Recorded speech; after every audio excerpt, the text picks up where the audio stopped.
ابو سعید خدری اور ابو ہریرہ رضی اللہ عنہ نے بیان کیا کہ رسول اللہ صلی اللہ علیہ وسلم نے بنی عدی انصاری کے ایک صاحب سواد بن عزیہ کو خیبر کا عامل بنا کر بھیجا تو وہ عمدہ قسم کی کھجوریں وصول کر کے لائے۔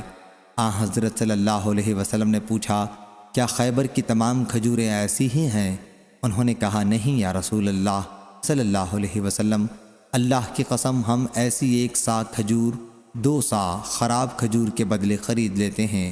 حضرت صلی اللہ علیہ وسلم نے فرمایا، کیا ایسا نہ کیا کرو، بلکہ جنس کو جنس کے بدلے برابر میں خریدو، یا یوں کرو کہ ردی کھجور نقد بیچ ڈالو، پھر یہ کھجور اس کے بدلے خرید لو۔ اسی طرح ہر چیز کا جو تول کر بکتی ہے اس کا حکم انہی چیزوں کا ہے جو ناپ کر بکتی ہیں۔ صحیح بخاری حدیث نمبر 7350 7351۔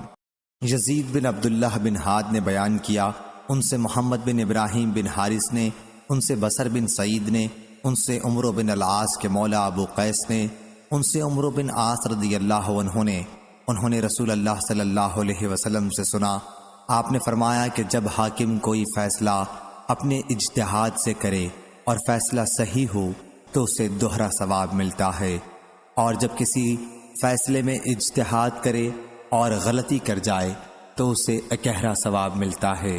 اجتہاد کا بیان کیا کہ پھر میں نے یہ حدیث ابو بکر بن عمرو بن حزم سے بیان کی تو انہوں نے بیان کیا کہ مجھ سے ابو سلمہ بن عبد الرحمن نے اسی طرح بیان کیا، اور ان سے ابو ہریرہ رضی اللہ عنہ نے بیان کیا، اور عبدالعزیز بن مطلب نے بیان کیا، ان سے عبداللہ بن ابی بکر نے بیان کیا، ان سے ابو سلمہ رضی اللہ عنہ نے بیان کیا، اور ان سے نبی کریم صلی اللہ علیہ وسلم نے اسی طرح بیان فرمایا۔ صحیح بخاری حدیث نمبر 7352۔ عبید بن عمیر نے بیان کیا کہ ابو موسیٰ اشعری رضی اللہ عنہ نے عمر رضی اللہ عنہ سے ملنے کی اجازت چاہی، اور یہ دیکھ کر کہ حضرت عمر مشغول ہیں آپ جلدی سے واپس چلے گئے۔ پھر عمر رضی اللہ عنہ نے کہا کہ کیا میں نے ابھی عبداللہ بن قیس ابو موسیٰ رضی اللہ عنہ کی آواز نہیں سنی تھی؟ انہیں بلا لو۔ چنانچہ انہیں بلایا گیا تو عمر رضی اللہ عنہ نے پوچھا، کیا ایسا کیوں کیا کہ جلدی واپس ہو گئے؟ انہوں نے کہا کہ ہمیں حدیث میں اس کا حکم دیا گیا ہے۔ حضرت عمر رضی اللہ عنہ نے کہا، اس حدیث پر کوئی گواہ لاؤ ورنہ میں تمہارے ساتھ یہ سختی کروں گا۔ چنانچہ حضرت ابو موسیٰ انصار کی ایک مجلس میں گئے، انہوں نے کہا کہ اس کی گواہی ہم میں سب سے چھوٹا دے سکتا ہے۔ چنانچہ ابو سعید خدری رضی اللہ عنہ کھڑے ہوئے اور کہا کہ ہمیں دربار نبوی صلی اللہ علیہ وسلم سے اس کا حکم دیا جاتا تھا۔ اس پر عمر رضی اللہ عنہ نے کہا، کیا حضرت صلی اللہ علیہ وسلم کا یہ حکم مجھے معلوم نہیں تھا؟ مجھے بازار کے کاموں خرید و فروخت نے اس حدیث سے غافل رکھا۔ صحیح بخاری حدیث نمبر 7353۔ ابو ہریرہ رضی اللہ عنہ نے خبر دی، انہوں نے کہا کہ تم سمجھتے ہو کہ ابو ہریرہ رسول اللہ صلی اللہ علیہ وسلم کی بہت زیادہ حدیث بیان کرتے ہیں۔ اللہ کے حضور میں سب کو جانا ہے۔ بات یہ تھی کہ میں ایک مسکین شخص تھا اور پیٹ بھرنے کے بعد ہر وقت حضرت صلی اللہ علیہ وسلم کے ساتھ رہتا تھا، لیکن مہاجرین کو بازار کے کاروبار مشغول رکھتے تھے اور انصار کو اپنے مالوں کی دیکھ بھال مصروف رکھتی تھی۔ میں ایک دن حضرت صلی اللہ علیہ وسلم کی خدمت میں حاضر تھا اور آپ نے فرمایا کہ کون اپنی چادر پھیلائے گا یہاں تک کہ میں اپنی بات پوری کر لوں، اور پھر وہ اپنی چادر سمیٹ لے اور اس کے بعد کبھی مجھ سے سنی ہوئی کوئی بات نہ بھولے۔ چنانچہ میں نے اپنی چادر جو میرے جسم پر تھی پھیلا دی، اور اس ذات کی قسم جس نے حضرت صلی اللہ علیہ وسلم کو حق کے ساتھ بھیجا تھا، پھر کبھی میں آپ کی کوئی حدیث جو آپ سے سنی تھی نہیں بھولا۔ صحیح بخاری حدیث نمبر 7354۔ محمد بن منقدر نے بیان کیا کہ میں نے جابر بن عبداللہ رضی اللہ عنہ کو دیکھا کہ وہ ابن سیاد کے واقعے پر اللہ کی قسم کھاتے تھے۔ میں نے ان سے کہا کہ آپ اللہ کی قسم کھاتے ہیں؟ انہوں نے کہا کہ میں نے عمر رضی اللہ عنہ کو نبی کریم صلی اللہ علیہ وسلم کے سامنے اللہ کی قسم کھاتے دیکھا، اور حضرت صلی اللہ علیہ وسلم نے اس پر کوئی انکار نہیں فرمایا۔ صحیح بخاری حدیث نمبر 7355۔ امام مالک نے بیان کیا، ان سے زید بن اسلم نے، ان سے ابی صالح سمان نے، اور ان سے ابو ہریرہ رضی اللہ عنہ نے کہ رسول اللہ صلی اللہ علیہ وسلم نے فرمایا، گھوڑے تین طرح کے لوگوں کے لیے ہیں۔ ایک شخص کے لیے ان کا رکھنا کار ثواب ہے، دوسرے کے لیے برابر برابر نہ عذاب نہ ثواب، اور تیسرے کے لیے وبال جان ہے۔ جس کے لیے وہ اجر ہیں یہ وہ شخص ہے جس نے اسے اللہ کے راستے کے لیے باندھ کر رکھا اور اس کی رسی چراگاہ میں دراز کر دی، تو وہ گھوڑا جتنی دور تک چراگاہ میں گھوم کر چرے گا وہ مالک کی نیکیوں میں ترقی کا ذریعہ ہوگا۔ اور اگر گھوڑے نے اس دراز رسی کو بھی توڑوا لیا اور ایک یا دو دوڑ اس نے لگائی تو اس کے نشانات قدم اور اس کی لید بھی مالک کے لیے باعث اجر و ثواب ہوگی۔ اور اگر گھوڑا کسی نہر سے گزرا اور اس نے نہر کا پانی پی لیا، مالک نے اسے پلانے کا کوئی ارادہ بھی نہیں کیا تھا، تب بھی مالک کے لیے یہ اجر کا باعث ہوگا، اور ایسا گھوڑا اپنے مالک کے لیے ثواب ہوتا ہے۔ اور دوسرا شخص برابر برابر والا وہ ہے جو گھوڑے کو اظہار بے نیازی یا اپنے بچاؤ کی غرض سے باندھتا ہے اور اس کی پشت اور گردن پر اللہ کے حق کو بھی نہیں بھولتا، تو یہ گھوڑا اس کے لیے نہ عذاب ہے نہ ثواب۔ اور تیسرا وہ شخص ہے جو گھوڑے کو فخر اور ریا کے لیے باندھتا ہے، تو یہ اس کے لیے وبال جان ہے۔ اور رسول اللہ صلی اللہ علیہ وسلم سے گدھوں کے متعلق پوچھا گیا تو آپ نے فرمایا کہ اللہ تعالیٰ نے اس سلسلے میں مجھ پر اس جامع اور نادر آیت کے سوا اور کچھ نہیں نازل فرمایا ہے، پس جو کوئی ایک ذرہ برابر بھی بھلائی کرے گا وہ اسے دیکھے گا، اور جو کوئی ایک ذرہ برابر بھی برائی کرے گا وہ اسے دیکھے گا۔ صحیح بخاری حدیث نمبر 7356۔ سفیان بن عیینہ نے بیان کیا، ان سے منصور بن صفیہ نے، ان سے ان کے والدہ نے، اور ان سے عائشہ رضی اللہ عنہا نے کہ ایک خاتون نے رسول اللہ صلی اللہ علیہ وسلم سے سوال کیا۔ دوسری سند امام بخاری نے کہا اور ہم سے محمد نے بیان کیا، یعنی ابن عقبہ نے کہا ہم سے فضیل بن سلیمان نمیری بصری نے بیان کیا، کہا ہم سے منصور بن عبد الرحمن بن شیبہ نے بیان کیا، ان سے ان کی والدہ نے، اور ان سے عائشہ رضی اللہ عنہا نے کہ ایک عورت نے رسول کریم صلی اللہ علیہ وسلم سے حیض کے متعلق پوچھا کہ اس سے غسل کس طرح کیا جائے۔ حضرت صلی اللہ علیہ وسلم نے فرمایا کہ مشک لگا ہوا ایک کپڑا لے کر اس سے پاکی حاصل کر۔ اس عورت نے پوچھا یا رسول اللہ صلی اللہ علیہ وسلم، میں اس سے پاکی کس طرح حاصل کروں گی؟ حضرت صلی اللہ علیہ وسلم نے فرمایا کہ اس سے پاکی حاصل کرو۔ انہوں نے پھر پوچھا کہ کس طرح پاکی حاصل کروں؟ حضرت صلی اللہ علیہ وسلم نے پھر وہی جواب دیا کہ پاکی حاصل کرو۔ عائشہ رضی اللہ عنہا نے بیان کیا کہ میں حضرت صلی اللہ علیہ وسلم کا منشا سمجھ گئی، اور اس عورت کو میں نے اپنی طرف کھینچ لیا اور انہیں طریقہ بتایا کہ پاکی سے آپ کا مطلب یہ ہے کہ اس کپڑے کو خون کے مقاموں پر پھیر تاکہ خون کی بدبو رفع ہو جائے۔ صحیح بخاری حدیث نمبر 7357۔ ابو غیوانہ نے بیان کیا، ان سے ابو بشر نے، ان سے سعید بن جبیر نے، اور ان سے ابن عباس رضی اللہ عنہ نے کہ ام حفید بنت حارث بن حزن نے رسول اللہ صلی اللہ علیہ وسلم کو گھی اور پنیر اور بھنا ہوا سانڈ ہدیے میں بھیجا۔ حضرت صلی اللہ علیہ وسلم نے یہ چیزیں قبول فرما لی اور آپ کے دسترخوان پر انہیں کھایا گیا، لیکن حضرت صلی اللہ علیہ وسلم نے اس سانڈے کو ہاتھ نہیں لگایا جیسے آپ کو پسند نہ ہو، اور اگر وہ حرام ہوتا تو آپ کے دسترخوان پر نہ کھایا جاتا اور نہ آپ کھانے کے لیے کہتے۔ صحیح بخاری حدیث نمبر 7358۔ عطا بن ابی رباح نے خبر دی، انہیں جابر بن عبداللہ رضی اللہ عنہ نے کہ رسول اللہ صلی اللہ علیہ وسلم نے فرمایا، جو شخص کچی لہسن یا پیاز کھائے وہ ہم سے دور رہے، یا یہ فرمایا کہ ہماری مسجد سے دور رہے اور اپنے گھر میں بیٹھا رہے یہاں تک کہ وہ بو رفع ہو جائے۔ اور آپ کے پاس ایک طباق لایا گیا جس میں سبزیاں تھیں۔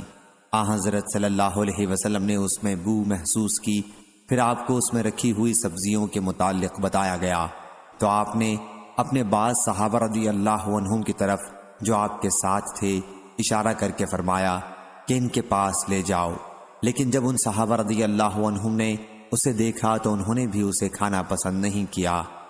حضرت صلی اللہ علیہ وسلم نے اس پر ان سے فرمایا کہ تم کھا لو، کیونکہ میں جس سے سرگوشی کرتا ہوں تم اس سے نہیں کرتے۔ آپ کی مراد فرشتوں سے تھی۔ سعید بن کثیر بن عفیر نے جو حضرت امام بخاری رحمہ اللہ کے شیخ ہیں عبداللہ بن وہب سے اس حدیث میں یوں روایت کیا کہ آن حضرت صلی اللہ علیہ وسلم کے پاس ایک ہانڈی لائی گئی جس میں ترکاری تھی، اور لیث اور ابو صفان عبداللہ بن سعید اموی نے بھی اس حدیث کو یونس سے روایت کیا ہے، لیکن انہوں نے ہانڈی کا قصہ نہیں بیان کیا۔ اب میں نہیں جانتا کہ ہانڈی کا قصہ حدیث میں داخل ہے یا زہری نے بڑھا دیا ہے۔ صحیح بخاری حدیث نمبر 7359۔ جبیر بن مطعم رضی اللہ عنہ نے خبر دی کہ ایک خاتون رسول کریم صلی اللہ علیہ وسلم کے پاس آئیں تو آن حضرت صلی اللہ علیہ وسلم نے انہیں ایک حکم دیا۔ انہوں نے عرض کی، یا رسول اللہ صلی اللہ علیہ وسلم، اگر میں آپ کو نہ پاؤں پھر کیا کروں گی؟ آن حضرت صلی اللہ علیہ وسلم نے فرمایا کہ جب مجھے نہ پانا تو ابو بکر رضی اللہ عنہ کے پاس جانا۔ حمیدی نے ابراہیم بن سعد سے یہ اضافہ کیا کہ غالباً خاتون کی مراد وفات تھی۔ امام بخاری نے کہا، حمیدی نے اس روایت میں ابراہیم بن سعد سے اتنا بڑھایا ہے کہ آپ کو نہ پاؤں، اس سے مراد یہ ہے کہ آپ کی وفات ہو جائے۔ صحیح بخاری حدیث نمبر 7360۔ حمید بن عبد الرحمن نے خبر دی، انہوں نے معاویہ رضی اللہ عنہ سے سنا، وہ مدینے میں قریش کی ایک جماعت سے حدیث بیان کر رہے تھے۔ معاویہ رضی اللہ عنہ نے کعب احبار کا ذکر کیا اور فرمایا، جتنے لوگ اہل کتاب سے احادیث نقل کرتے ہیں ان سب میں کعب احبار بہت سچے تھے، اور باوجود اس کے کبھی کبھی ان کی بات جھوٹ نکلتی تھی۔ یہ مطلب نہیں ہے کہ کعب احبار جھوٹ بولتے تھے۔ صحیح بخاری حدیث نمبر 7361۔ ابو ہریرہ رضی اللہ عنہ نے بیان کیا کہ اہل کتاب توریت عبرانی زبان میں پڑھتے تھے اور اس کی تفسیر مسلمانوں کے لیے عربی میں کرتے تھے، تو رسول اللہ صلی اللہ علیہ وسلم نے فرمایا کہ اہل کتاب کی نہ تصدیق کرو اور نہ ان کی تکذیب کرو، کیونکہ ہم ایمان لائے اللہ پر اور اس پر جو ہم پر نازل ہوا اور جو ہم سے پہلے تم پر نازل ہوا، آخر آیت تک جو سورہ بقرہ میں ہے۔ صحیح بخاری حدیث نمبر 7362۔ حضرت عبداللہ بن عباس رضی اللہ عنہ نے بیان کیا کہ تم اہل کتاب سے کسی چیز کے بارے میں کیوں پوچھتے ہو، جبکہ تمہاری کتاب جو رسول اللہ صلی اللہ علیہ وسلم پر نازل ہوئی وہ تازہ بھی ہے اور محفوظ بھی، اور تمہیں اس نے بتا بھی دیا ہے کہ اہل کتاب نے اپنا دین بدل ڈالا اور اللہ کی کتاب میں تبدیلی کر دی اور اسے اپنے ہاتھ سے خود بنا کر لکھا، اور کہا کہ یہ اللہ کی طرف سے ہے تاکہ اس کے ذریعے دنیا کا تھوڑا سا مال کما لیں۔ تمہارے پاس قرآن و حدیث کا جو علم ہے وہ تمہیں ان سے پوچھنے سے منع کرتا ہے، واللہ میں تو نہیں دیکھتا کہ اہل کتاب میں سے کوئی تم سے اس کے بارے میں پوچھتا ہو جو تم پر نازل کیا گیا ہو۔ صحیح بخاری حدیث نمبر 7363۔ جندب بن عبداللہ بجلی رضی اللہ عنہ نے بیان کیا کہ رسول اللہ صلی اللہ علیہ وسلم نے فرمایا، جب تک تمہارے دل ملے رہیں قرآن پڑھو، اور جب تم میں اختلاف ہو جائے تو اس سے دور ہو جاؤ۔ صحیح بخاری حدیث نمبر 7364۔ حمام بن یحییٰ بصری نے بیان کیا، کہا ہم سے ابو عمران جونی نے اور ان سے جندب بن عبداللہ رضی اللہ عنہ نے کہ رسول اللہ صلی اللہ علیہ وسلم نے فرمایا، جب تک تمہارے دلوں میں اتحاد و اتفاق ہو قرآن پڑھو، اور جب اختلاف ہو جائے تو اس سے دور ہو جاؤ۔ اور یزید بن ہارون واسطی نے ہارون عور سے بیان کیا، ان سے ابو عمران نے بیان کیا، ان سے جندب رضی اللہ عنہ نے نبی کریم صلی اللہ علیہ وسلم سے بیان کیا۔ صحیح بخاری حدیث نمبر 7365۔ ابن عباس رضی اللہ عنہ نے بیان کیا کہ جب آن حضرت صلی اللہ علیہ وآلہ وسلم کی وفات کا وقت قریب آیا تو گھر میں بہت سے صحابہ رضی اللہ عنہم موجود تھے، جن میں عمر بن خطاب رضی اللہ عنہ بھی تھے۔ اس وقت آپ نے فرمایا، کیا آؤ میں تمہارے لیے ایک ایسا مکتوب لکھ دوں کہ اس کے بعد تم کبھی گمراہ نہ ہوگے؟ عمر رضی اللہ عنہ نے کہا، آن حضرت صلی اللہ علیہ وسلم تکلیف میں مبتلا ہیں، تمہارے پاس اللہ کی کتاب ہے اور یہی ہمارے لیے کافی ہے۔ گھر کے لوگوں میں بھی اختلاف ہو گیا اور آپس میں بحث کرنے لگے۔ ان میں سے بعض نے کہا کہ آن حضرت صلی اللہ علیہ وسلم کے قریب لکھنے کا سامان کر دو، وہ تمہارے لیے ایسی چیز لکھ دیں گے کہ اس کے بعد تم گمراہ نہیں ہوگے۔ اور بعض نے وہی بات کہی جو عمر رضی اللہ عنہ کہہ چکے تھے۔ جب آن حضرت صلی اللہ علیہ وسلم کے پاس لوگ اختلاف و بحث زیادہ کرنے لگے تو آپ نے فرمایا کہ میرے پاس سے ہٹ جاؤ۔ عبید اللہ نے بیان کیا کہ ابن عباس رضی اللہ عنہ کہا کرتے تھے کہ سب سے بھاری مصیبت تو وہ تھے جو رسول کریم صلی اللہ علیہ وسلم اور اس نوشت لکھوانے کے درمیان حائل ہوئے، یعنی جھگڑا اور شور۔ صحیح بخاری حدیث نمبر 7366۔ عطا نے خبر دی انہوں نے جابر رضی اللہ عنہ سے سنا، اس وقت اور لوگ بھی ان کے ساتھ تھے۔ انہوں نے بیان کیا کہ رسول اللہ صلی اللہ علیہ وسلم کے صحابہ رضی اللہ عنہم نے آن حضرت صلی اللہ علیہ وسلم کے ساتھ خالص حج کا احرام باندھا اور اس کے ساتھ عمرے کا نہیں باندھا۔ عطا نے بیان کیا کہ جابر رضی اللہ عنہ نے کہا کہ پھر آن حضرت صلی اللہ علیہ وسلم 4 ذی الحج کی صبح کو آئے، اور جب ہم بھی حاضر ہوئے تو آپ نے ہمیں حکم دیا کہ ہم حلال ہو جائیں، اور آپ نے فرمایا کہ حلال ہو جاؤ اور اپنی بیویوں کے پاس جاؤ۔ عطا نے بیان کیا اور ان سے جابر رضی اللہ عنہ نے کہ ان پر یہ ضروری نہیں قرار دیا بلکہ صرف حلال کیا۔ پھر آن حضرت صلی اللہ علیہ وسلم کو معلوم ہوا کہ ہم میں یہ بات ہو رہی ہے کہ عرفہ پہنچنے میں صرف 5 دن رہ گئے ہیں، اور پھر بھی آن حضرت صلی اللہ علیہ وسلم نے ہمیں اپنی عورتوں کے پاس جانے کا حکم دیا ہے۔ کیا ہم عرفات اس حالت میں جائیں کہ مزی یا منی ہمارے ذکر سے ٹپک رہی ہو؟ عطا نے کہا کہ جابر رضی اللہ عنہ نے اپنے ہاتھ سے اشارہ کیا کہ اس طرح مزی ٹپک رہی ہو، اس کو ہلایا۔ پھر آن حضرت صلی اللہ علیہ وسلم کھڑے ہوئے اور فرمایا، تمہیں معلوم ہے کہ میں تم میں اللہ سے سب سے زیادہ ڈرنے والا ہوں، تم میں سب سے زیادہ سچا ہوں اور سب سے زیادہ نیک ہوں، اور اگر میرے پاس ہدی قربانی کا جانور نہ ہوتا تو میں بھی حلال ہو جاتا، پس تم بھی حلال ہو جاؤ۔ اگر مجھے وہ بات پہلے سے معلوم ہو جاتی جو بعد میں معلوم ہوئی تو میں قربانی کا جانور ساتھ نہ لاتا۔ چنانچہ ہم حلال ہو گئے اور ہم نے آن حضرت صلی اللہ علیہ وسلم کی بات سنی اور آپ کی اطاعت کی۔ صحیح بخاری حدیث نمبر 7367۔ عبداللہ بن مغفل مزنی نے بیان کیا اور ان سے نبی کریم صلی اللہ علیہ وسلم نے فرمایا کہ مغرب کی نماز سے پہلے بھی نماز پڑھو، اور تیسری مرتبہ میں فرمایا کہ جس کا جی چاہے، کیونکہ آپ پسند نہیں کرتے تھے کہ اسے لوگ لازمی سنت بنا لیں۔ صحیح بخاری حدیث نمبر 7368۔ عروہ اور ابن مسیب اور علقمہ بن وقاص اور عبید اللہ بن عبداللہ نے بیان کیا اور ان سے عائشہ رضی اللہ عنہا نے کہ جب تہمت لگانے والوں نے ان پر تہمت لگائی تھی اور رسول اللہ صلی اللہ علیہ وسلم نے علی بن ابی طالب، اسامہ بن زید رضی اللہ عنہم کو بلایا، کیونکہ اس معاملے میں وحی اس وقت تک نہیں آئی تھی، اور آن حضرت صلی اللہ علیہ وسلم اپنی اہل خانہ کو جدا کرنے کے سلسلے میں ان سے مشورہ لینا چاہتے تھے، تو اسامہ رضی اللہ عنہ نے وہی مشورہ دیا جو انہیں معلوم تھا، یعنی آن حضرت صلی اللہ علیہ وسلم کی اہل خانہ کی برات کا۔ لیکن علی رضی اللہ عنہ نے کہا کہ اللہ تعالیٰ نے آپ پر کوئی پابندی تو عائد نہیں کی ہے، اور ان کے سوا اور بہت سی عورتیں ہیں، باندی سے آپ دریافت فرما لیں، وہ آپ سے صحیح بات بتا دے گی۔ چنانچہ حضرت صلی اللہ علیہ وسلم نے پوچھا کہ کیا تم نے کوئی ایسی بات دیکھی ہے جس سے شبہ ہوتا ہے؟ انہوں نے کہا کہ میں نے اس کے سوا اور کچھ نہیں دیکھا کہ وہ کم عمر لڑکی ہیں، آٹا گوندھ کر بھی سو جاتی ہیں، اور پڑوس کی بکری آ کر اسے کھا جاتی ہے، یعنی کم عمری کی وجہ سے مزاج میں بے پرواہی ہے۔ اس کے بعد حضرت صلی اللہ علیہ وسلم ممبر پر کھڑے ہوئے اور فرمایا، اے مسلمانوں، میرے معاملے میں اس سے کون نمٹے گا جس کی اذیتیں اب میرے اہل خانہ تک پہنچ گئی ہیں؟ اللہ کی قسم، میں نے ان کے بارے میں بھلائی کے سوا اور کچھ نہیں جانا ہے۔ پھر آپ نے عائشہ رضی اللہ عنہا کی پاک دامنی کا قصہ بیان کیا، اور ابو اسامہ نے ہشام بن عروہ سے بیان کیا۔ صحیح بخاری حدیث نمبر 7369۔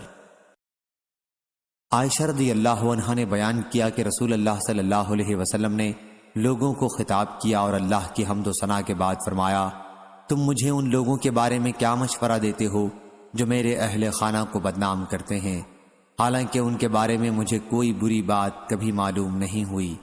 عروہ سے روایت ہے، انہوں نے ہم سے بیان کیا کہ عائشہ رضی اللہ عنہا کو جب اس واقعے کا علم ہوا کہ کچھ لوگ انہیں بدنام کر رہے ہیں تو انہوں نے حضرت صلی اللہ علیہ وسلم سے کہا، یا رسول اللہ صلی اللہ علیہ وسلم، کیا مجھے آپ اپنے والد کے گھر جانے کی اجازت دیں گے؟ حضرت صلی اللہ علیہ وسلم نے انہیں اجازت دی اور ان کے ساتھ غلام کو بھیجا۔ انصار میں سے ایک صاحب ابو ایوب رضی اللہ عنہ نے کہا، سبحانک ما یکون لنا ان تتکلم بہذا سبحانک ھذا بہتان عظیم۔ تیری ذات پاک ہے اے اللہ، ہمارے لیے مناسب نہیں کہ ہم اس طرح کی باتیں کریں، تیری ذات پاک ہے، یہ تو بہت بڑا بہتان ہے۔ صحیح بخاری حدیث نمبر 7370۔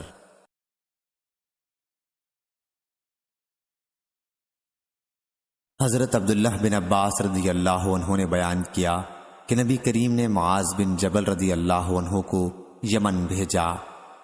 صحیح بخاری حدیث نمبر 7371۔ حضرت عبداللہ بن عباس رضی اللہ عنہ نے کہا کہ جب رسول کریم صلی اللہ علیہ وسلم نے معاذ بن جبل رضی اللہ عنہ کو یمن بھیجا تو ان سے فرمایا کہ تم اہل کتاب میں سے ایک قوم کے پاس جا رہے ہو، اس لیے سب سے پہلے انہیں اس کی دعوت دینا کہ وہ اللہ کو ایک مانے اور میری رسالت کو مانے۔ جب اسے وہ سمجھ لیں تو پھر انہیں بتانا کہ اللہ نے ایک دن اور ایک رات میں ان پر 5 نمازیں فرض کی ہیں۔ جب وہ نماز پڑھنے لگیں تو انہیں بتانا کہ اللہ نے ان پر ان کے مالوں میں زکوٰۃ فرض کی ہے جو ان کے امیروں سے لی جائے گی اور ان کے غریبوں کو لوٹا دی جائے گی۔ جب وہ اس کا بھی اقرار کر لیں تو ان سے زکوٰۃ لینا اور لوگوں کے عمدہ مال لینے سے پرہیز کرنا۔ صحیح بخاری حدیث نمبر 7372۔ معاذ بن جبل رضی اللہ عنہ نے بیان کیا کہ نبی کریم صلی اللہ علیہ وسلم نے فرمایا، اے معاذ رضی اللہ عنہ، کیا تمہیں معلوم ہے کہ اللہ کا اس کے بندوں پر کیا حق ہے؟ انہوں نے کہا کہ اللہ اور اس کے رسول ہی زیادہ جانتے ہیں۔ حضرت صلی اللہ علیہ وسلم نے فرمایا کہ یہ ہے کہ وہ صرف اسی کی عبادت کریں اور اس کا کوئی شریک نہ ٹھہرائیں۔ کیا تمہیں معلوم ہے کہ پھر بندوں کا اللہ پر کیا حق ہے؟ عرض کیا کہ اللہ اور اس کے رسول ہی زیادہ جانتے ہیں۔ فرمایا یہ ہے کہ وہ انہیں عذاب نہ دے۔ صحیح بخاری حدیث نمبر 7373۔ حضرت ابو سعید خدری رضی اللہ عنہ نے بیان کیا کہ ایک شخص نے ایک دوسرے شخص قتادہ بن نعمان رضی اللہ عنہ کو بار بار قل هو اللہ احد پڑھتے سنا۔ صبح ہوئی تو نبی کریم صلی اللہ علیہ وسلم کی خدمت میں حاضر ہو کر اس طرح واقعہ بیان کیا جیسے وہ اسے کم سمجھتے ہوں۔ حضرت صلی اللہ علیہ وسلم نے فرمایا، اس ذات کی قسم جس کے ہاتھ میں میری جان ہے، یہ سورت 2.5 قرآن کے برابر ہے۔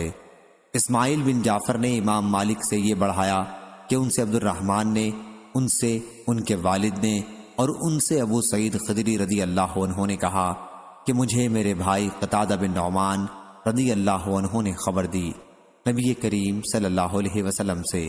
صحیح بخاری حدیث نمبر 7374۔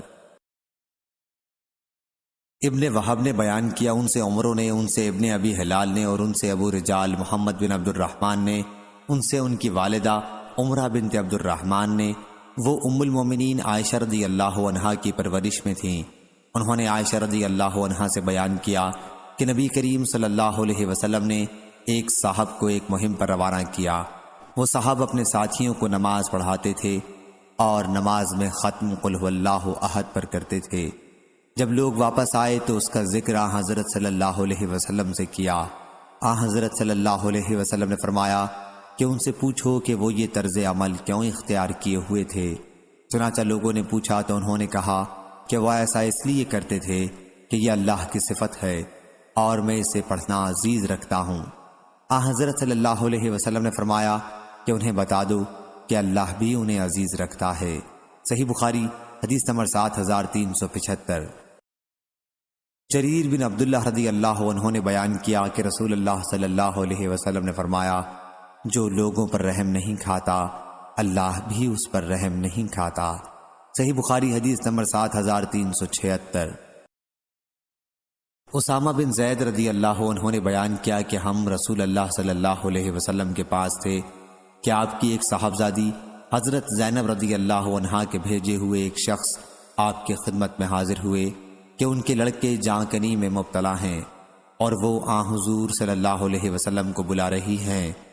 حضرت صلی اللہ علیہ وسلم نے ان سے فرمایا کہ تم جا کر انہیں بتا دو کہ اللہ ہی کا سب مال ہے، جو چاہے لے لے اور جو چاہے دے، اور اس کی بارگاہ میں ہر چیز کے لیے ایک وقت مقرر ہے۔ پس ان سے کہو کہ صبر کریں اور اس پر صبر ثواب کی نیت سے کریں۔ صاحبزادی نے دوبارہ آپ کو قسم دے کر کہلا بھیجا کہ آپ ضرور تشریف لائیں۔ چنانچہ حضرت صلی اللہ علیہ وسلم کھڑے ہوئے اور آپ کے ساتھ سعد بن معاذ اور معاذ بن جبل رضی اللہ عنہ بھی کھڑے ہوئے۔ پھر جب آپ صاحبزادی کے گھر پہنچے تو بچہ آپ کو دے دیا گیا اور اس کی سانس اکھڑ رہی تھی جیسے پرانی مشق کا حال ہوتا ہے۔ یہ دیکھ کر حضرت صلی اللہ علیہ وسلم کی آنکھوں میں آنسو بھر آئے۔ اس پر سعد رضی اللہ عنہ نے کہا، یا رسول اللہ صلی اللہ علیہ وسلم، یہ کیا ہے؟ حضرت صلی اللہ علیہ وسلم نے فرمایا کہ یہ رحمت ہے جو اللہ تعالیٰ نے اپنے بندوں کے دلوں میں رکھی ہے، اور اللہ بھی اپنے انہی بندوں پر رحم کرتا ہے جو رحم دل ہوتے ہیں۔ صحیح بخاری حدیث نمبر 7377۔ ابو موسیٰ اشعری رضی اللہ عنہ نے بیان کیا کہ نبی کریم صلی اللہ علیہ وسلم نے فرمایا، تکلیف دہ بات سن کر اللہ سے زیادہ صبر کرنے والا کوئی نہیں ہے۔ کم بخت مشرک کہتے ہیں کہ اللہ اولاد رکھتا ہے اور پھر بھی وہ انہیں معاف کرتا ہے اور انہیں روزی دیتا ہے۔ صحیح بخاری حدیث نمبر 7378۔ عبداللہ بن عمر رضی اللہ عنہ نے بیان کیا کہ نبی کریم صلی اللہ علیہ وسلم نے فرمایا، غیب کی 5 کنجیاں ہیں جنہیں اللہ کے سوا اور کوئی نہیں جانتا، اللہ کے سوا اور کوئی نہیں جانتا۔ کہ رحم مادر میں کیا ہے، اللہ کے سوا اور کوئی نہیں جانتا۔ کہ کل کیا ہوگا، اللہ کے سوا اور کوئی نہیں جانتا۔ کہ بارش کب آئے گی، اللہ کے سوا اور کوئی نہیں جانتا۔ کہ کس جگہ کوئی مرے گا، اور اللہ کے سوا کوئی نہیں جانتا کہ قیامت کب قائم ہوگی۔ صحیح بخاری حدیث نمبر 7379۔ عائشہ رضی اللہ عنہا نے بیان کیا کہ اگر تم سے کوئی یہ کہتا ہے کہ محمد صلی اللہ علیہ وسلم نے اپنے رب کو دیکھا تو وہ غلط کہتا ہے، کیونکہ اللہ تعالیٰ اپنے بارے میں خود کہتا ہے کہ نظریں اس کو دیکھ نہیں سکتیں۔ اور جو کوئی کہتا ہے کہ حضرت صلی اللہ علیہ وسلم غیب جانتے تھے تو غلط کہتا ہے، کیونکہ خداوند تعالیٰ خود کہتا ہے کہ غیب کا علم اللہ کے سوا اور کسی کو نہیں۔ صحیح بخاری حدیث نمبر 7380۔ عبداللہ رضی اللہ عنہ نے بیان کیا کہ ہم ابتدائے اسلام میں رسول اللہ صلی اللہ علیہ وسلم کے پیچھے نماز پڑھتے تھے اور کہتے تھے السلام علی اللہ، تو حضرت صلی اللہ علیہ وسلم نے ہم سے فرمایا کہ اللہ تو خود ہی السلام ہے، البتہ اس طرح کہا کرو، التحیات للہ والصلوات وطیبات والسلام علیک ایہا النبی ورحمۃ اللہ وبرکاتہ، السلام علینا وعلی عباد اللہ الصالحین، اشہد ان لا الہ الا اللہ اشہد ان محمدا عبدہ ورسولہ۔ صحیح بخاری حدیث نمبر 7381۔ حضرت ابو ہریرہ رضی اللہ عنہ نے بیان کیا کہ نبی کریم صلی اللہ علیہ وسلم نے فرمایا، اللہ قیامت کے دن زمین کو اپنی مٹھی میں لے لے گا اور آسمان کو اپنے دائیں ہاتھ میں لپیٹ لے گا، پھر فرمائے گا میں بادشاہ ہوں، کہاں ہیں زمین کے بادشاہ؟ شعیب اور زبیدی اور ابن مسافر اور اسحاق بن یحییٰ نے ظاہری سے بیان کیا، اور ان سے ابو سلمہ رضی اللہ عنہ نے اسی طرح۔ صحیح بخاری حدیث نمبر 7382۔ ابن عباس رضی اللہ عنہ نے بیان کیا کہ نبی کریم صلی اللہ علیہ وسلم کہا کرتے تھے، تیری عزت کی پناہ مانگتا ہوں کہ کوئی معبود تیرے سوا نہیں، تیری ایسی ذات ہے جسے موت نہیں، اور جن و انس فنا ہو جائیں گے۔ صحیح بخاری حدیث نمبر 7383۔ انس رضی اللہ عنہ نے بیان کیا کہ نبی کریم صلی اللہ علیہ وسلم نے فرمایا، لوگوں کو دوزخ میں ڈالا جائے گا۔ دوسری سند خلیفہ بن خیاط نے بیان کیا، کہا ہم سے یزید بن زریع نے بیان کیا، کہا ہم سے سعید بن ابی عروبہ نے، ان سے قتادہ نے، ان سے انس رضی اللہ عنہ نے۔ تیسری سند خلیفہ بن خیاط نے اس حدیث کو معتمر بن سلیمان سے روایت کیا، کہا میں نے اپنے والد سے سنا، انہوں نے قتادہ سے، انہوں نے انس رضی اللہ عنہ سے کہ نبی کریم صلی اللہ علیہ وسلم نے فرمایا، دوزخیوں کو برابر دوزخ میں ڈالا جاتا رہے گا، اور وہ کہے جائے گی کہ کیا ابھی اور ہے، یہاں تک کہ رب العالمین اس پر اپنا قدم رکھ دے گا اور پھر اس کا باز باز سے سمٹ جائے گا، اور اس وقت وہ کہے گی کہ بس بس، تیری عزت اور کرم کی قسم، اور جنت میں جگہ باقی رہ جائے گی یہاں تک کہ اللہ اس کے لیے ایک اور مخلوق پیدا کر دے گا اور وہ لوگ جنت کے باقی حصے میں رہیں گے۔ صحیح بخاری حدیث نمبر 7384۔ ابن عباس رضی اللہ عنہ نے بیان کیا کہ نبی کریم صلی اللہ علیہ وسلم رات میں یہ دعا کرتے تھے: اے اللہ، تیرے لیے ہی تعریف ہے، تو آسمان و زمین کا مالک ہے، حمد تیرے لیے ہی ہے، تو آسمان و زمین کا قائم کرنے والا ہے اور ان سب کا جو اس میں ہے، تیرے لیے ہی حمد ہے، تو آسمان و زمین کا نور ہے، تیرا قول حق ہے اور تیرا وعدہ سچ ہے، تیری ملاقات سچ ہے اور جنت سچ ہے اور دوزخ سچ ہے اور قیامت سچ ہے۔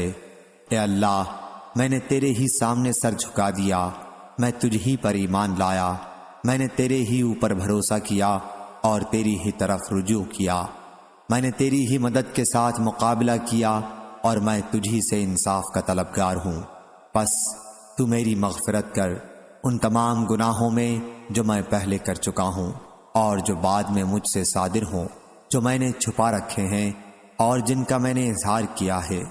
تو ہی میرا معبود ہے اور تیرے سوا اور کوئی معبود نہیں۔ اور ہم سے ثابت بن محمد نے بیان کیا اور کہا کہ ہم سے سفیان ثوری نے پھر یہی حدیث بیان کی، اور اس میں یوں ہے کہ تو حق ہے اور تیرا کلام حق ہے۔ صحیح بخاری حدیث نمبر 7385۔ ابو موسیٰ اشعری رضی اللہ عنہ نے بیان کیا کہ ہم نبی کریم صلی اللہ علیہ وسلم کے ساتھ ایک سفر میں تھے، اور جب ہم بلندی پر چڑھتے تو زور سے چلا کر تکبیر کہتے۔ اس پر آن حضرت صلی اللہ علیہ وسلم نے فرمایا کہ لوگو، اپنے اوپر رحم کھاؤ، اللہ بہرا نہیں ہے اور نہ وہ کہیں دور ہے، تم ایک بہت سننے، بہت واقف کار اور قریب رہنے والی ذات کو بلاتے ہو۔ پھر آن حضرت صلی اللہ علیہ وسلم میرے پاس آئے، میں اس وقت دل میں لا حول ولا قوت الا باللہ کہہ رہا تھا۔ آن حضرت صلی اللہ علیہ وسلم نے مجھ سے فرمایا: عبداللہ بن قیس رضی اللہ عنہ، لا حول ولا قوت الا باللہ کہا کرو کہ یہ جنت کے خزانوں میں سے ایک خزانہ ہے۔ صحیح بخاری حدیث نمبر 7386۔ اور وہ نے بیان کیا اور ان سے عائشہ رضی اللہ عنہا نے بیان کیا کہ نبی کریم صلی اللہ علیہ وسلم نے فرمایا: جبرائیل علیہ السلام نے مجھے پکار کر کہا کہ اللہ نے آپ کی قوم کی بات سن لی اور وہ بھی سن لیا جو انہوں نے آپ کو جواب دیا۔ صحیح بخاری حدیث نمبر 7389۔ جابر بن عبداللہ سلمی رضی اللہ عنہ نے خبر دی، انہوں نے کہا کہ رسول اللہ صلی اللہ علیہ وسلم اپنے صحابہ رضی اللہ عنہم کو ہر مباح کام میں استخارہ کرنا سکھاتے تھے، جس طرح آپ قرآن کی سورت سکھاتے تھے۔ آپ فرماتے کہ جب تم میں سے کوئی کسی کام کا قصد کرے تو اسے چاہیے کہ فرض کے سوا 2 رکعت نفل نماز پڑھے، پھر سلام کے بعد یہ دعا کرے: اے اللہ، میں تیرے علم کے طفیل اس کام میں خیریت طلب کرتا ہوں اور تیری قدرت کے طفیل طاقت مانگتا ہوں اور تیرا فضل، کیونکہ تجھے قدرت ہے اور مجھے نہیں، تو جانتا ہے اور میں نہیں جانتا، اور تو غیوب کا بہت بہت جاننے والا ہے۔ اے اللہ، پس اگر تو یہ بات جانتا ہے، اس وقت استخارہ کرنے والے کو اس کام کا نام لینا چاہیے کہ اس کام میں میرے لیے دنیا و آخرت میں بھلائی ہے، یا اس طرح فرمایا کہ میرے دین میں اور گزران میں اور میرے ہر انجام کے اعتبار سے بھلائی ہے، تو اس پر مجھے قادر بنا دے اور میرے لیے اسے آسان کر دے، پھر اس میں میرے لیے برکت عطا فرما۔ اے اللہ، اور اگر تو جانتا ہے کہ یہ کام میرے لیے برا ہے، میرے دین اور گزارے کے اعتبار سے اور میرے انجام کے اعتبار سے، تو اسے دور کر دے اور میرے لیے بھلائی مقدر کر دے جہاں بھی وہ ہو، اور پھر مجھے اس پر راضی اور خوش رکھ۔ صحیح بخاری حدیث نمبر 7390۔ عبداللہ بن مسعود رضی اللہ عنہ نے بیان کیا کہ نبی کریم صلی اللہ علیہ وسلم قسم اس طرح کھاتے: قسم اس کی جو دلوں کا پھیر دینے والا ہے۔ صحیح بخاری حدیث نمبر 7391۔ اعرج نے بیان کیا اور ان سے ابو ہریرہ رضی اللہ عنہ نے کہ رسول اللہ صلی اللہ علیہ وسلم نے فرمایا، اللہ تعالیٰ کے 99 نام ہیں، جو انہیں یاد کر لے گا وہ جنت میں جائے گا۔ احصیناہ کے معنی حفظناہ کے ہیں۔ صحیح بخاری حدیث نمبر 7392۔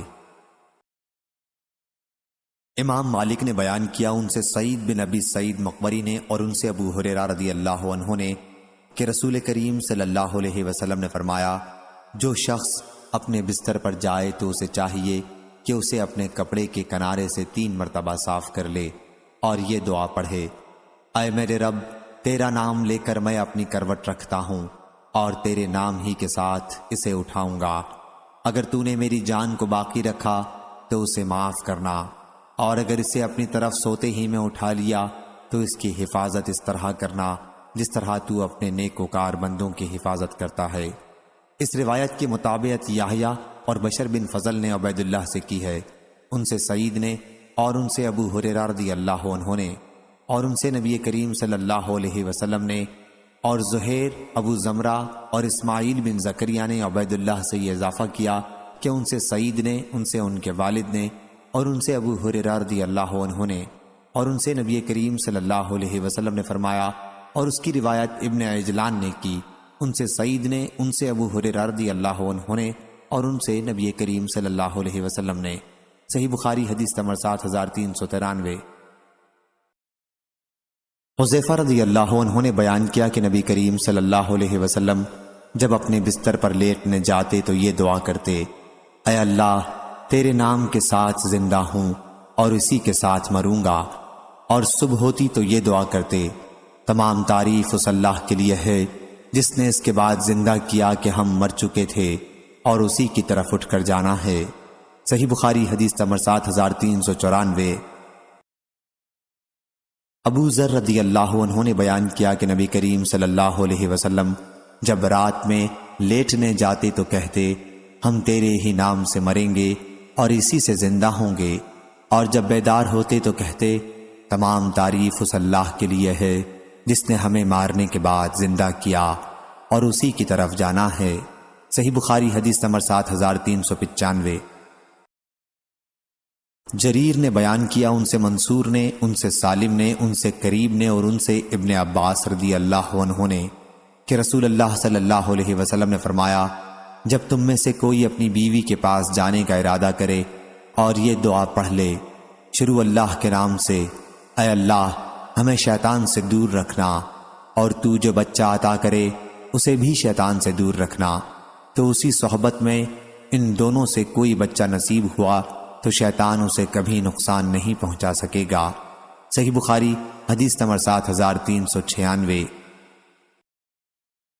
فضیل نے بیان کیا ان سے منصور نے، ان سے ابراہیم نے، ان سے حمام نے، ان سے عدی بن حاتم رضی اللہ عنہ نے کہ میں نے نبی کریم صلی اللہ علیہ وسلم سے پوچھا کہ میں اپنے سدھائے ہوئے کتے کو شکار کے لیے چھوڑتا ہوں۔ حضرت صلی اللہ علیہ وسلم نے فرمایا کہ جب تم سدھائے ہوئے کتے کو چھوڑو اور ان کے ساتھ اللہ کا نام بھی لے لو، پھر وہ کوئی شکار پکڑیں اور اسے کھائیں نہیں تو تم اسے کھا سکتے ہو، اور جب شکار پر بن پھال کے تیر یعنی لکڑی سے کوئی شکار مارے لیکن وہ نوک سے لگ کر جانور کا گوشت چیر دے تو ایسا شکار بھی کھاؤ۔ صحیح بخاری حدیث نمبر 7397۔ ابو خالد احمر نے بیان کیا، انہوں نے کہا کہ میں نے ہشام بن عروہ سے سنا، وہ اپنے والد عروہ بن زبیر رضی اللہ عنہ سے بیان کرتے تھے کہ ان سے ام المومنین عائشہ صدیقہ رضی اللہ عنہا نے بیان کیا کہ لوگوں نے کہا، یا رسول اللہ صلی اللہ علیہ وسلم، وہاں کے قبیلے ابھی حال ہی میں اسلام لائے ہیں اور وہ ہمیں گوشت لا کر دیتے ہیں، ہمیں یقین نہیں ہوتا کہ ذبح کرتے وقت انہوں نے اللہ کا نام لیا تھا یا نہیں، تو کیا ہم اسے کھا سکتے ہیں؟ حضرت صلی اللہ علیہ وسلم نے فرمایا کہ تم اس پر اللہ کا نام لے کر اسے کھا لیا کرو۔ اس روایت کے مطابق محمد بن عبد الرحمن اور دراوردی اور اسامہ بن حفص نے کی ہے۔ صحیح بخاری حدیث نمبر 7398۔ انس رضی اللہ عنہ نے بیان کیا کہ نبی کریم صلی اللہ علیہ وسلم نے 2 مینڈھوں کی قربانی کی اور ذبح کرتے وقت بسم اللہ اللہ اکبر پڑھا۔ صحیح بخاری حدیث نمبر 7399۔ شعبہ نے بیان کیا ان سے اسود بن قیس نے اور ان سے جندب رضی اللہ عنہ نے کہ وہ نبی کریم صلی اللہ علیہ وسلم کے ساتھ ذی الحج کی 10ویں تاریخ کو موجود تھے۔ آپ نے نماز پڑھائی، پھر خطبہ دیا اور فرمایا جس نے نماز سے پہلے جانور ذبح کر لیا تو اس کی جگہ دوسرا جانور ذبح کرے، اور جس نے ذبح ابھی نہیں کیا تو وہ اللہ کا نام لے کر ذبح کرے۔ صحیح بخاری حدیث نمبر 7400۔